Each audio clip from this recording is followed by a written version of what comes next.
This here is Google's pop-up store in Manhattan, and it's probably one of the only places you can see and use the latest products that Google makes, which these days is actually quite a few.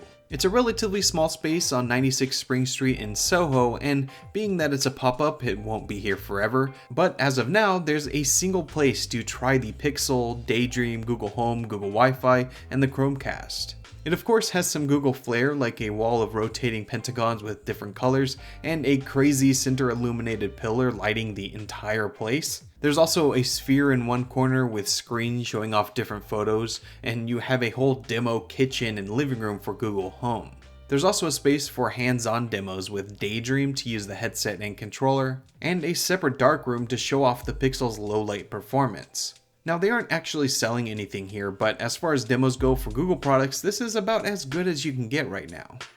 So that is the Google pop-up store, and it's a store, there's nothing super crazy about it, but it definitely has Google flair, and the most important thing is that you can try all of the products. Now that Google is making its own products, I think this is super important. You really need a place where you can go try them out, and it's much better if it's sanctioned by Google instead of having to be like Best Buy or something like that.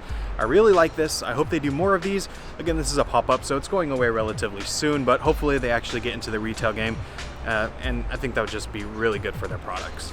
It's interesting because we're not really in the era of going to the store and purchasing things from stores anymore.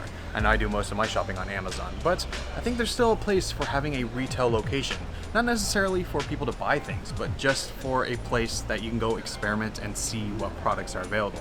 You can get most of the information you need online, but you can't get everything. You can't get that tactile experience. I think that's really where retail is going to play a huge part coming up in these next years. Especially when it comes to things like AI. These are things that you really have to try out and see how they work. It's really hard to do that on your own, or at least without actually having the product already. So yeah, that is the Google pop-up store here in New York. Let me know down below in the comments what you think. Do you think Google should get into the retail business, make a place where we can go see their products? Let me know down below in the comments. I want to thank you all so much for watching. Again, my name is Matt, and I'll see you in the next video. See ya.